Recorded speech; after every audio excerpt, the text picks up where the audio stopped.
Bonjour à tous, Monakea pour une nouvelle vidéo de la série Traitement de la peau avec Photoshop. Et toujours moins de 5 minutes pour vous faire comprendre les meilleures options afin que vous puissiez choisir le meilleur outil ou celui qui vous conviendra le mieux face à un problème à résoudre. Aujourd'hui, il s'agit de la retouche des défauts de la peau. Il s'agira ici d'éliminer les boutons, les points noirs, les cicatrices et autres problèmes de peau à faire disparaître. Le premier outil historique que nous avions à disposition dans Photoshop fut le tampon. Un outil qui permettait de cloner les informations d'une partie de l'image à un autre endroit. Un outil très performant mais qui nécessitait de prendre des informations dans la même plage de luminosité ou de couleur que la zone à réparer. Un petit exemple, pour effacer ce bouton, je dois choisir une zone identique, Alt-clic ou commande-clic sous Mac, et l'on définit la source à dupliquer. Il suffira ensuite de peindre la zone à réparer. Mais que se passe-t-il si la zone à traiter n'a pas de correspondance exacte ? Eh bien, la retouche se voit. Par exemple ici, si je définis la source dans une zone plus sombre, comme dans la marque du cou, la correction devient très visible. Et quand nous n'avions pas le choix, il fallait retravailler la zone de transition avec le même outil tampon. Ce qui aboutissait parfois à une sorte de bouillie de pixels qui perdait de sa texture. Pour résoudre ce problème, Photoshop nous a ensuite gratifié du fameux pansement.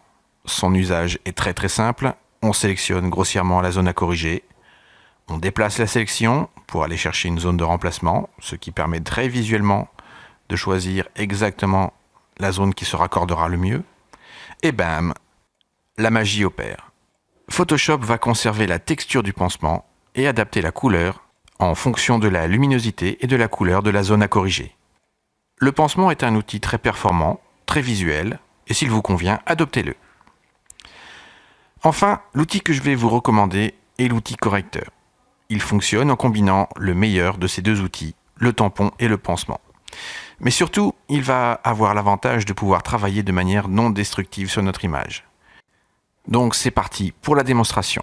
Je vais créer un calque Shift-Ctrl-N. Je vais l'appeler retouche. Je vais choisir l'outil correcteur.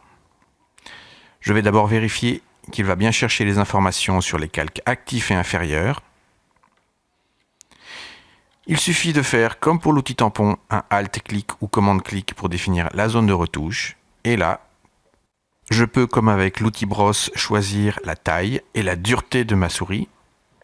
J'en profite pour ouvrir une parenthèse sur cette fonctionnalité. Il suffit de cliquer sur la touche Alt et de glisser votre souris avec le clic droit enfoncé sur la droite ou sur la gauche pour modifier la taille, et vers le haut et vers le bas pour changer la dureté de votre brosse.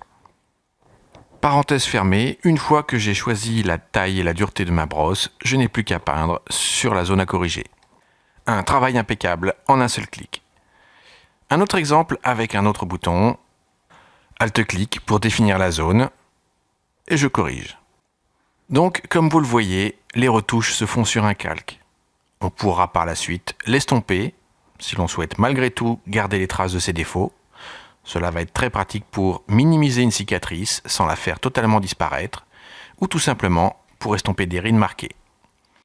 Un petit exemple sur les rides, je crée un nouveau calque, Shift-Ctrl-N, je l'appelle ride, et, toujours de la même façon, je vais cloner de manière à corriger ces petites rides au coin de la bouche.